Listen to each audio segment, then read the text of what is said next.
Kami talaga yung magagamit.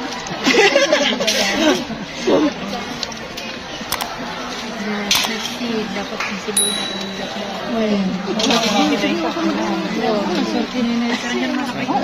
Araragam ka karay. Mamayang dapat na mga pagkakaroon.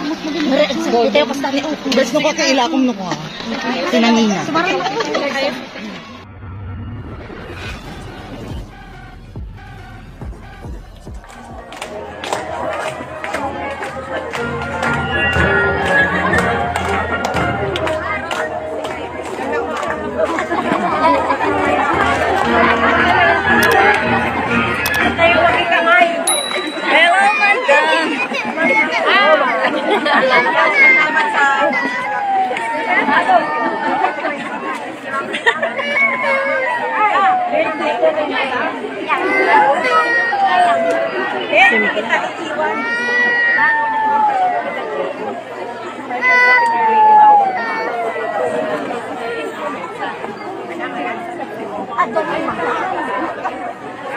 Hindi lang sa TV.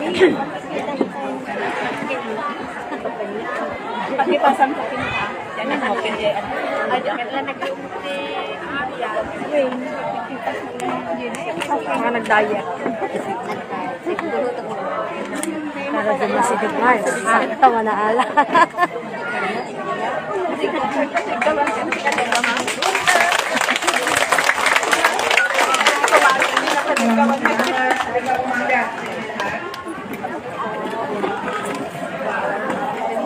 I-crash ko po yung inyong SPTA meeting.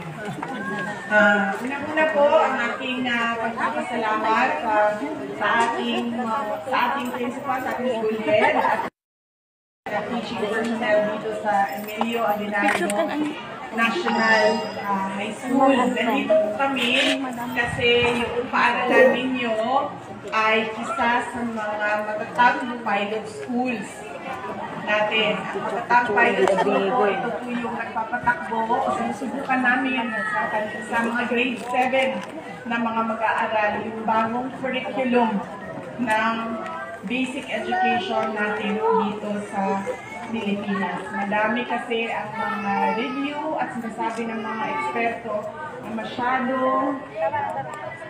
madaming problema yung lumang curriculum natin sa basic education. Kaya po, nireview siya sa panahon ni Secretary Liling Briones.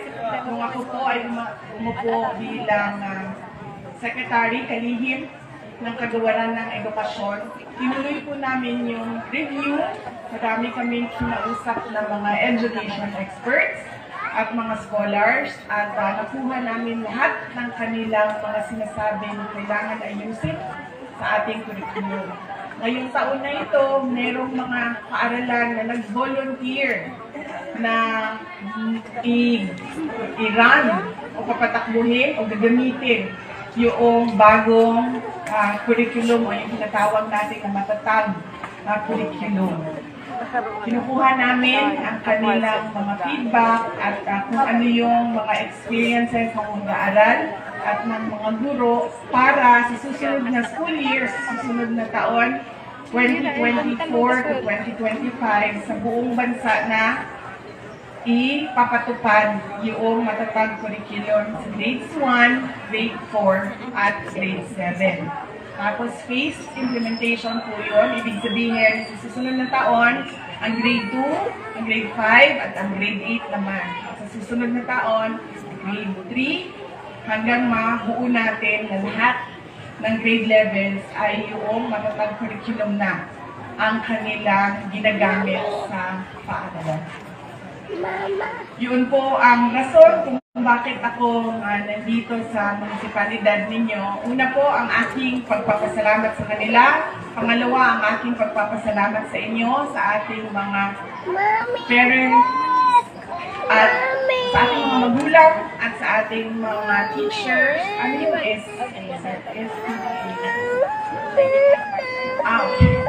o sa ating mga parents and teachers, dito sa Emilio Aguinaldo National High. Maraming salamat po na pinahiram ninyo ako ng inyong microphone at binigyan ninyo ako ng pagkakataon na makapagbigay ng mensahe sa inyong lahat.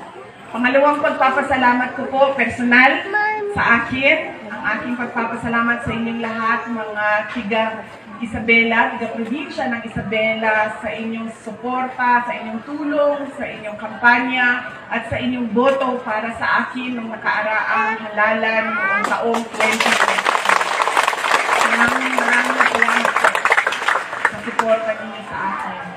Ang susunod po ay pagpapasalamat pa rin po, mula pa rin po sa akin, personal. Nagpapasalamat po ako sa suporta ninyo sa aking trabaho bilang kalihim ng kagawaran ng edukasyon at sa aking trabaho bilang pangalawang pangulo ng ating bansa. Maraming salamat po sa inyo. Ang pangatlong pagpapasalamat po ay mula po sa aming pamilya, ang pamilya Duterte. Malaki po ang utang na loob namin sa inyong lahat, mga kababayan namin, sa pagkakataon na ibinibigay ninyo sa amin na makapaglingkod para sa ating bayan. Sa 6 na taon na suporta ninyo sa administrasyon ni Pangulong Rodrigo Duterte. Maraming salamat po. At ang pakuling pagpapasalamat ay mula po kay Pangulong Bongbong Marcos. Nagpapasalamat po siya sa inyong pagsuporta sa kanyang adhikain, sa kanyang pangarap na isang bagong Pilipinas para sa ating bansa. Maraming salamat. Maikli lang po ang aking mensahe ngayong umaga na ito at ito po yung dala-dala ko na mensahe kahit saan man ako pumunta sa ating bansa. Una po ang mensahe ng edukasyon, pangalawa po ang mensahe ng kapayapaan. Una po ang edukasyon, lagi ko kausap ko kanina yung mga mag-aaral at pinapaintindi ko sa kanila kung bakit araw-araw kailangan nila pumasok dito sa paaralan, pumasok dyan, sa silid-aralan, umupo sa kanilang mga silya. Bakit kailangan nila gawin yan? Paulit-ulit, taon-taon, grade 1, grade 2, grade 3, grade 4. Bakit? Pinapasimple ko po ang explanation dito sa inyo tulad sa ginagawa natin ngayon. Ito po ay isang halimbawa. Tayo po ay nandito lahat dahil ito po ang graduation natin. Lahat po tayo nakapagtapos ng nursing. Ito po ang graduation program natin ngayong umaga na ito. Meron po tayong isang classmate natin, maganda yung negosyo ng kanilang pamilya, may hardware, may bakery, may grocery, at meron pang iba't ibang mga tindahan na maganda ang negosyo. Hindi siya naghirap para siya mag-aral ng nursing dahil binibigay lahat sa kanya ng kanyang pamilya. Lahat ng baon, lahat ng pangbili ng pangangailangan, lahat ng pambayad ng tuition, binigay yan lahat. Hindi naghihirap yung kanilang pamilya. Meron naman tayong isang classmate na hindi nakapagtapos ng pag-aaral yung mga magulang. Minsan may trabaho, minsan walang trabaho. Pero nagsipag yung kanyang magulang. Inutang yung pangbayad ng tuition niya para pumasok siya sa nursing. Minsan kumakain siya. Minsan hindi siya kumakain. Pumapasok sa paaralan ng hindi kumakain. Minsan alam niya kung saan niya kukunin. Magtatrabaho siya para meron siyang pambili ng gamit niya sa paaralan. Magtatrabaho siya, yung estudyante, para meron siyang pambayad sa mga singil sa paaralan. Pero ngayong araw na ito, na graduation natin, walang mayaman at walang mahirap sa atin. Dahil pareho tayong lahat, kahit saan man tayo galing, nakapagtapos ng nursing. Ibig sabihin nun, ang oportunidad ng isang classmate natin na galing sa mayaman na pamilya at oportunidad ng classmate natin na galing sa pamilya na naghihirap ay pareho na. dahil pareho na silang pwede magtrabaho bilang nurse. So, ibig sabihin, wala nang mayaman, wala nang mahirap. Yan po ang ibig sabihin, yan po ang halimbawa ng kasabihan na education is the greatest equalizer. Dahil ngayong araw na ito, tayo ay pwede maging at magtrabaho bilang isang nurse. Yan po ang pinakasimple na halimbawa na ginagamit ko kapag pumapasok ako sa mga classroom natin at pinapaintindi ko sa mga bata kung ano yung kahalagahan ng kanilang pagiging masipag, ano yung kahalagahan ng kanilang pagiging matatag. Dahil kailangan nila maintindihan na yung edukasyon nila ang magpapabago ng buhay nila at magpapabago ng buhay ng pamilya. Pangalawa po ay ang mensahe na kapayapaan. Dahil napakahalaga na kapayapaan sa ating mga komunidad. Huwag natin suportahan ang mga tao o mga grupo na alam natin yung kanilang intensyon ay masama. Yung kanilang intensyon ay kaguluhan dyan sa ating komunidad. Tulad na lang ng mga scammer. Marami yan ngayon, kung makikita ninyo, dahil meron tayong mga cellphone, ang mga scammer ay nasa cellphone na din. Tulad ng mga tao na nagbebenta ng illegal na droga. Tulad ng mga kriminal, mga tao na terorista, mga grupo sa insurhensiya o mga NPA.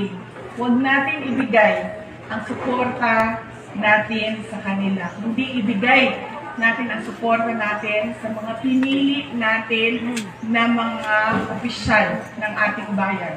Sa ating barangay captain, sa ating mayor, sa ating mga konsihal, sa ating mga kagawad, sa ating governor, sa ating vice governor, at sa ating mga board members.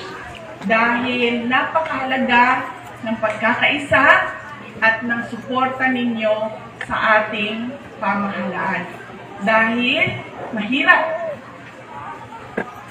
mag-move forward patungo sa isang direksyon kung ang mga tao, paglingon ng pamahalaan, walang tao na nasa likod nila dahil nagkakagulo ang mga tao dyan sa komunidad. Kailangan natin maintindihan at kailangan natin ipaintindi sa lahat na darating ang kaunlaran kung merong kapayapaan sa ating mga lugar. Bakit darating ang kaunlaran? Dahil kung nakikita ng mga negosyante, kung nakikita natin na merong kapayapaan dyan sa ating lugar, hindi matatakot ang mga negosyante na maglabas ng pera para mag-negosyo. Pero anong nangyayari kapag magulo ang isang lugar? Umaalis lahat ng negosyo, isasarado ang negosyo. Ang nangyayari, walang pera na umiikot dyan sa lugar na yan dahil nag-aalisan ang mga tao. Anong nangyayari kapag magulo ang isang lugar?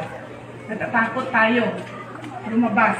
Natatakot tayo na lumabas yung ating mga anak, yung ating mga apo, yung ating mga pamangkin. Dahil hindi natin alam kung ano ang mangyayari sa kanila kapag lumabas sila sa bahay maglakad patungo sa paaralan at babalik sa bahay maglakad. Natatakot tayo. Ganun po ang nangyayari kapag mamulog ang isang lugar. Wala pong pera dyan sa lugar na yan. Kaya merong katahimikan, merong pagkakaisa, merong kapayapaan, pumapasok na rin ang pera ng taong bayan, pumapasok na rin ang negosyo, pumapasok na rin ang mga negosyante. Nakikita na natin na merong kaunlaran at merong pagbabago dyan sa ating mga pamilya.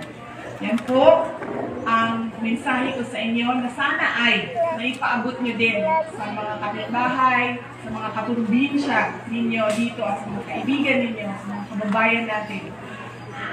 Na kailangan natin unang-unang paintindi sa mga bata ang kahalagahan ng edukasyon at mga Pangalawa, kailangan maintindihan natin lahat ang kahalagahan ng pagkakaisa at kapayapaan diyan sa loob ng ating mga bahay, diyan sa ating mga purok, sa ating mga komunidad. Edukasyon at kapayapaan.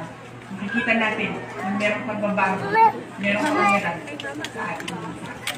Ulitin ko po ang aking mga pagpapasalamat at pagpapasalamat ko sa inyong pagtanggap sa atin dito kahit na dinay-crush ko yung programa ninyo at maraming salamat sa tulong ninyo sa aking opisina at sa aking personal sa aking programa. Maraming salamat. Mga kababayan, patuloy po tayo maging matatag tungo sa pagtaguyod ng isang bansang makabata at mga batang makabansa.